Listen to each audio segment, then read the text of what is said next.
महात्मा गांधी किस में गए? द्वितीय गोलमेज सम्मेलन। ये 1931 का वही दौर था जब भगत सिंह को फांसी लगने वाली थी।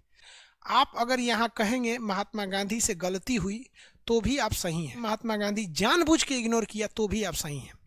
महात्मा गांधी चल गए द्वितीय गोलमेज में, इधर भगत सिंह का जान ले लिया है कि महात्मा गांधी ने जानबूझ के मरवाया। महात्मा गांधी अगर 100% चाहते तो बचा लेते।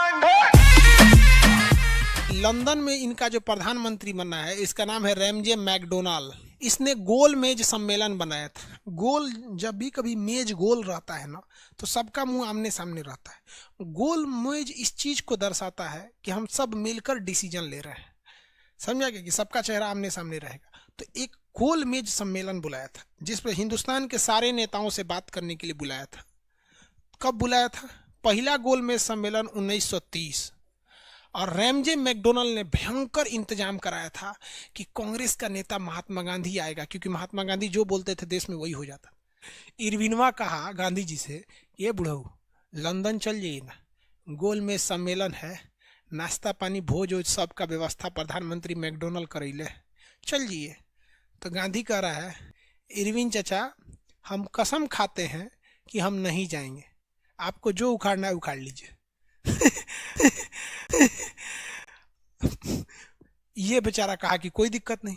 और जब उधर रैमजे मैकडोनाल्ड पूरा वीआईपी व्यवस्था नाश्ता पानी सब कराने के लिए बैठा दिया, सब लोग यहाँ सोचो 2-3 गो आदमी गया, बेचारा मैकडोनाल्ड का तो भयानक बेइज्जती हो गया। अब खुद सोचिए ना, मोदी जी डोनाल्ड ट्रंप के लिए गुजरात में स्टेडियम सजा दे और डोनाल्ड ट्रंप में ना आए, अपनी मेहरारू को भेज दे, तो मोदी जी का तो भयंकर बेइज्जती होगा। इसी तरह बेइज्जती हो गया मैकडोनाल्ड का।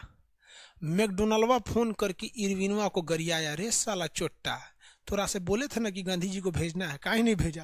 तो कह रहा महाराज बकस दीजिए, हमारा नौकरी का सवाल है, वो गंधिया यहाँ आंदोलन करके बैठल है। तो मैकडोनाल्ड ने कहा कि रे चोट्टा कहीं का, केयू से करके गांधी जी को भेज।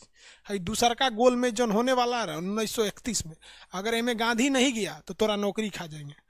तो बेचारा इरविनवा जो था गांधी जी को फोन किया, ए बुढ़ऊ हमारा नौकरी का सवाल है, आप क्यों करके द्वितीय गोलमेज में चल जाइए। तो यहीं पर हुआ। महात्मा गांधी किस में गए? द्वितीय गोलमेज सम्मेलन में। ये 1931 का वही दौर था जब भगत सिंह को फांसी लगने वाली थी।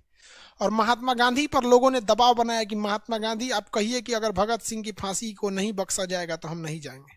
महात्मा गांधी ने शर्त में लिख के दे दिया कि आप जितने भी कैदी हैं उन सारे कैदियों को आप रिहा करेंगे।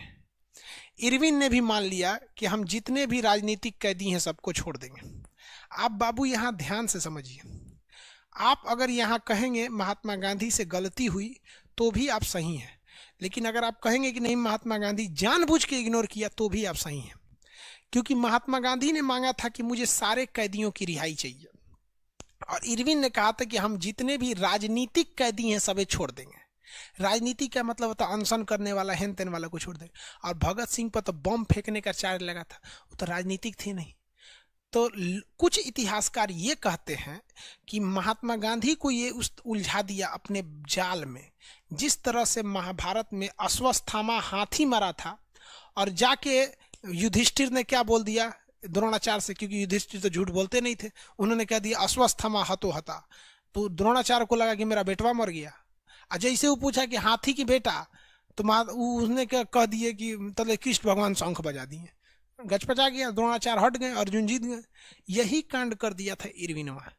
इरविन ने क्या किया कि उसने कह दिया राजनीतिक कैदियों को छोड़ देंगे, और ये कह के महात्मा गांधी को भेज दिया। महात्मा गांधी चल गए द्वितीय गोलमेज में, इधर भगत सिंह का जान ले लिया। इसलिए लोगों को लगता है कि महात्मा गांधी ने जानबूझ के मरवाया, लेकिन मेरा क्या मानना है, हम इसमें गांधी जी को जिम्मेदार मानते हैं।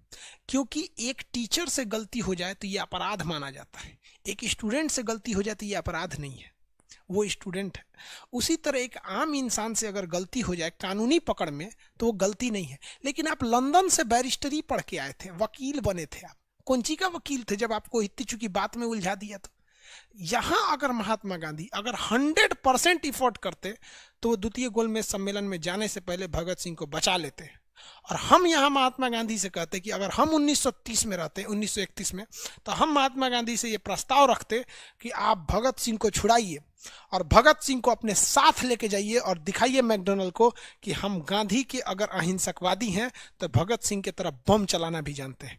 ये भारत माँ ने हमारे यहाँ एक से एक वीर को भी जन्म दिया है और ये साधु संतों की भी भूमि है यहाँ पर। लेकिन यहाँ महात्मा गांधी से ब्लंडर हुआ था और हम, मेरे अंदर एक खराबी है, जो सही है वो सही है, भले मेरा दुश्मन भी है तो क्या हुआ, हम उनसे बोलेंगे कि सही है, और अगर गलत है तो हमारा बाबूजी भी हैं तो हम बोलेंगे कि गलत है।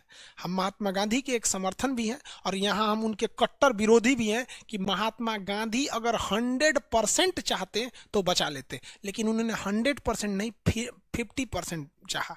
आपको क्या जरूरत था आपको जाने के लिए द्वितीय गोलमेज? मतलब देखो, आपको जब आंदोलन चलाना था तो आप पूरी तरह अस्वस्थ हो गए, पहले गोलमेज में नहीं गए, लेकिन जब भगत सिंह को बजाना था आप लपलपा के चले गए। आप ये भी तो रख देते कि जितने कैदी जब तक रिहा नहीं होंगे तब तक नहीं जाएंगे हम।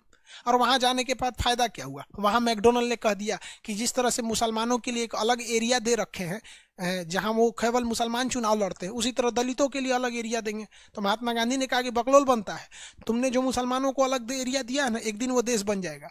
और वाकई में अलग देश पाकिस्तान बन गया कि नहीं हो गया?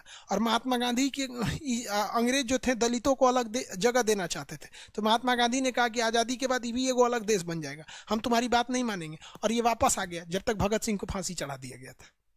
तो ऐसा नहीं था कि वो लंदन में गए थे तो चमचागिरी करके आए थे, वो देश को बचा के ही आए थे, लेकिन भगत सिंह को मरता छोड़ दिया था।